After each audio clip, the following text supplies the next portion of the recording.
इस बात के काफी ज्यादा चांसेस है कि आप ये वीडियो उत्तर भारत के किसी कोने से देख रहे हो। इस बात के भी काफी चांसेस है कि आप उत्तर प्रदेश से ये वीडियो देख रहे हो। और अगर आप उत्तर प्रदेश में भी उसकी राजधानी लखनऊ या आसपास के किसी जिले से हैं, तो मेडिकल कॉलेज शब्द का मतलब आपके लिए क्या होता है आप जानते होंगे। मैं बताता हूं। उत्तर प्रदेश के कम से कम 30 जिलों में इस शब्द का मतलब कोई भी मेडिकल कॉलेज नहीं होता है, बल्कि होता है KGMU यानी किंग जॉर्ज मेडिकल यूनिवर्सिटी। बीते 15 दिनों से यह इंस्टीट्यूट किसी और चीज के लिए भी जाना जा रहा है। हजारों लाखों डॉक्टरों की खेप तैयार करने वाला यह मेडिकल इंस्टीट्यूट आज लव जिहाद, इस्लामीकरण, मौलानाओं की कॉन्फ्रेंस और इस बात के लिए विख्यात। और ये मैं कहूं कि कुख्यात हो रहा है कि यहां मुसलमान डॉक्टर और कर्मचारी हिंदू महिलाओं को फंसाने के गैंग चलाते थे। इतना ही नहीं, बल्कि आतंकी तैयार करने वाले मौलाना जाकिर नाइक के प्रभाव का धुआं भी इस सुलगती हुई आग से निकल रहा है। अब तक आपको अंदाजा लग गया होगा कि मैं KGMU से हाल ही में सामने आए लव जिहाद केस की बात कर रहा हूं। आपको शायद अब तक यह पता चल गया होगा कि रमीजुद्दीन नाम के एक डॉक्टर ने कैसे हिंदू लड़की को फंसाया, लव जिहाद के जरिए उत्पीड़न किया, यौन शोषण किया और इन सब पे उसका अब्बा और उसकी अम्मी समेत सारे लोग शामिल रहे। लेकिन मैं आपके सामने ब्रेकिंग न्यूज की शक्ल में चलने वाली वो खबरें नहीं बताने वाला हूं कि लव जिहाद करने वाला आरोपित रमीजुद्दीन गिरफ्तार हो गया है या वो कहां से पकड़ा गया। मैं आपको कुछ ऐसी डिटेल बताऊंगा जो आपको शायद बहुत परेशान करने वाली है। KGMU में इस्लामी कट्टरपंथ कहां तक अपने पैर फैला चुका है, इसका एक्सटेंट जानने के लिए ऑप इंडिया ने यहां के कई साल प्रैक्टिस कर चुके डॉक्टर भूपेंद्र सिंह से सच्चाई जानी है। और उन्होंने जो बताया है वो सुनकर आपके कान खड़े हो जाएंगे। डॉक्टर भूपेंद्र का कहना है कि आज से लगभग 20 साल पहले ही इस KGMU में जाकिर नाइक सिंड्रोम की एंट्री हो गई थी। मुस्लिम MBBS स्टूडेंट उसके कांटेक्ट में आ चुके थे। और आपको तो पता होगा कि कट्टरपंथ बता के नहीं आता, बल्कि इसके सिग्नल आपको चारों तरफ दिखने लगते हैं। डॉक्टर भूपेंद्र बताते हैं कि साल 2004 के बाद धीमे धीमे KGMU में हिजाब की एंट्री हो गई। उसे नॉर्मलाइज किया जाने लगा। जहां लड़कियां हिजाब और बुर्के पर शिफ्ट हो गई, तो मर्द भी दीन के पक्के होने लगे, दाढ़ी रखने लगे, जो धीमे धीमे बढ़ने लगी। वैसे आपको याद रखना चाहिए कि जाकिर नाइक जैसों के टारगेट पर भी कोई ऐसे लोग नहीं थे जो अनपढ़ या गरीब हो। खुद नाइक भी कोट पैंट वाला मौलाना रहा है। उसका फोकस ही पढ़े लिखे मुसलमानों को और कट्टर बना देना है और हिंदुओं में पढ़े लिखे वर्गों को इस्लाम में खींचना है। अगर आपको उदाहरण की जरूरत पड़ रही है तो मैं याद दिला दूं कि साल 2007 में ग्लासगो में हमला करने वाला कफील अहमद MPhil कर चुका था, लेकिन तब भी उसने आतंक की ही राह चुनी, क्योंकि जाकिर नाइक जैसों ने उसे समझाया कि यह करना ठीक है और ज्यादा पीछे जाने की जरूरत नहीं है बॉस। दिल्ली में धमाका करके फटने वाला उमर भी तो डॉक्टर ही था, उसके साथ हेल्प करने वाले भी डॉक्टर ही थे। और ये कोई घर से आतंकी बन के नहीं निकले, बल्कि किसी अस्पताल में काम करते हुए ही आतंकी बने थे। तो KGMU में लोगों पर जाकिर नाइक कैसा असर करता होगा ये आप अंदाजा लगा सकते हैं। वैसे KGMU की ये कहानी यही नहीं रुकती। डॉक्टर भूपेंद्र कहते हैं कि इन कट्टरपंथियों को बसपा और समाजवादी पार्टी की सरकारों के दौरान और बल मिला और 2011-12 के आसपास तो आगरा में मेडिकल कॉलेज में इस्लामिक मेडिकोज मीट तक की बात सामने आई। डॉक्टर भूपेंद्र के अनुसार इसी टाइम मुस्लिम MBBS स्टूडेंट और डॉक्टर से हिंदू स्टूडेंट के निकाह की ज्यादा बढ़ी। इसी टाइम पर नॉर्मलाइज हुआ मौलानाओं का आना जाना। और आपको अपने स्क्रीन पे दिख रही ये फोटो KGMU से ही बताई गई है। अगर मैं ये स्पेसिफिक ना करूं तो शायद आपको लगे कि मैं किसी इस्लामी मरकज की तस्वीर आपको दिखा रहा हूं। डॉक्टर भूपेंद्र सिंह बताते हैं कि KGMU में धर्मांतरण और लव जिहाद का पूरा पैटर्न है। यह पैटर्न क्या है आपको समझाता हूं मैं। डॉक्टर भूपेंद्र सिंह बताते हैं कि कुछ मुस्लिम नर्सें योजनाबद्ध तरीके से हिंदू नर्सों और मुस्लिम स्टाफ के बीच दोस्ती करवाती है।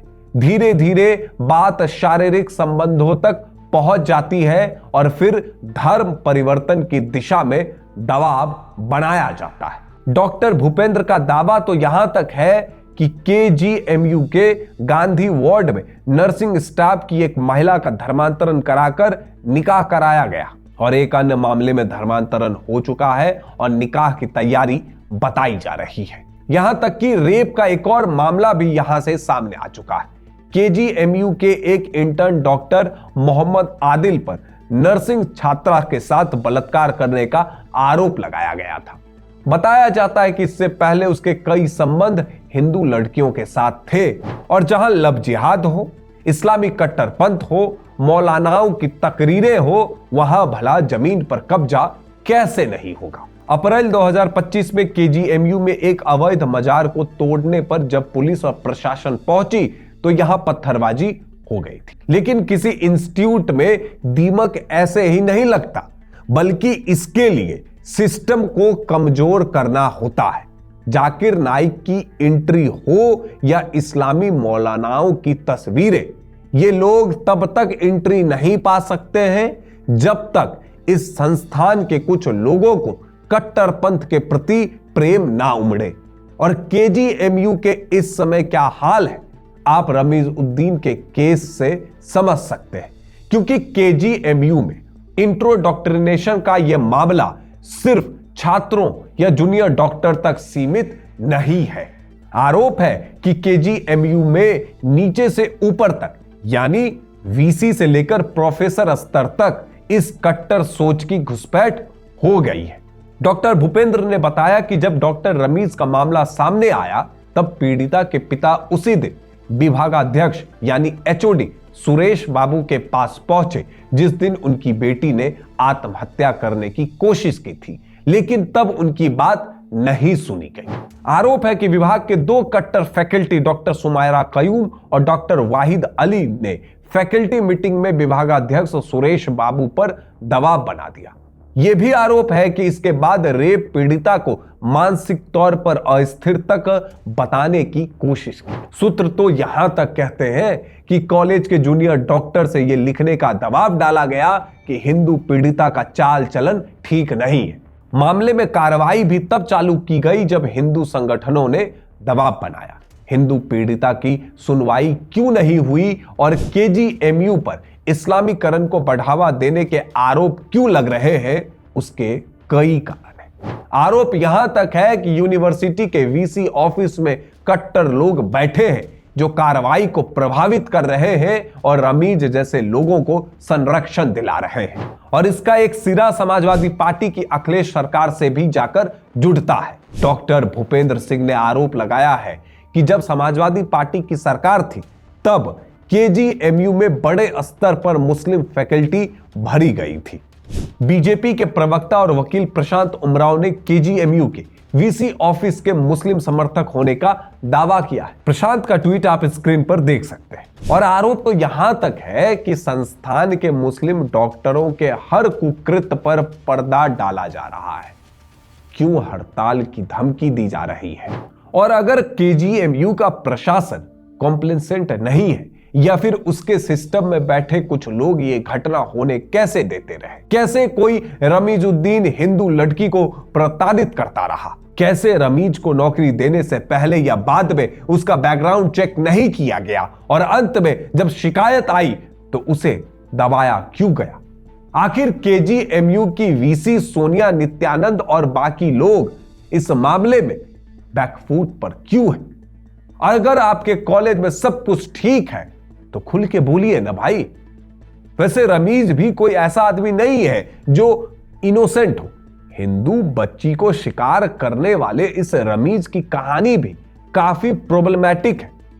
उसके बारे में भी डॉक्टर भूपेंद्र ने हमें कई सारी जानकारी दी। डॉक्टर भूपेंद्र बताते हैं कि इस कहानी की जड़ें पीलीभीत से शुरू होती है। रमीजुद्दीन और उसके अब्बा सलीमुद्दीन मूल रूप से पीलीभीत के रहने वाले थे। बाद में सलीमुद्दीन खटीमा जाकर बस गया और उसने अपना सरनेम मलिक रख लिया। वहां जाकर उसने एक होम्योपैथिक मेडिकल स्टोर खोला। इसके जरिए ही महिलाओं से नजदीकियां बढ़ानी शुरू की। कहते हैं कि सलीमुद्दीन ने 4 हिंदू महिलाओं से निकाह किया और उन्हें मुस्लिम बनने पर मजबूर किया। सूत्रों के मुताबिक सलीमुद्दीन असल में पीलीभीत के एक काजी के संपर्क में था और देवबंद भी आता जाता रहता था। इसके बाद परिवार के भीतर मजहबी कट्टरता बढ़ती चली गई और वही हिंदू घृणा उनके बेटे रमीजुद्दीन तक पहुंची। रमीजुद्दीन पढ़ाई में तेज था। उसका चयन 2012 में आगरा मेडिकल कॉलेज में हो गया। यहीं से कहानी एक नया मोड़ लेती है।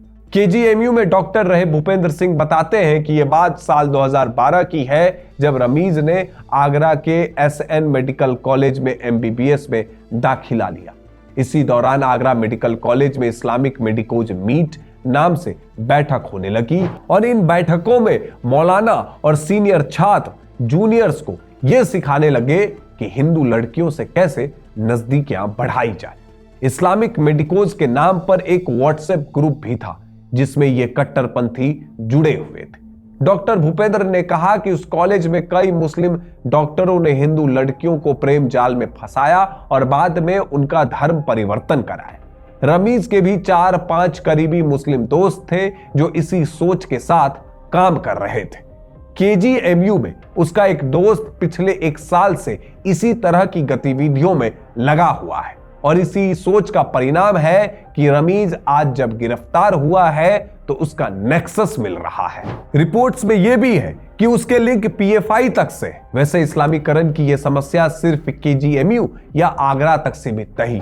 डॉक्टर भूपेंद्र का कहना है कि बस्ती और बुलंदशहर मेडिकल कॉलेज भी इसी समस्या से पीड़ित है। कहीं नमाज के लिए एक्स्ट्रा कमरे की मांग हो रही है तो कहीं एचओडी पर हदीस पढ़ने के आरोप लग रहे हैं।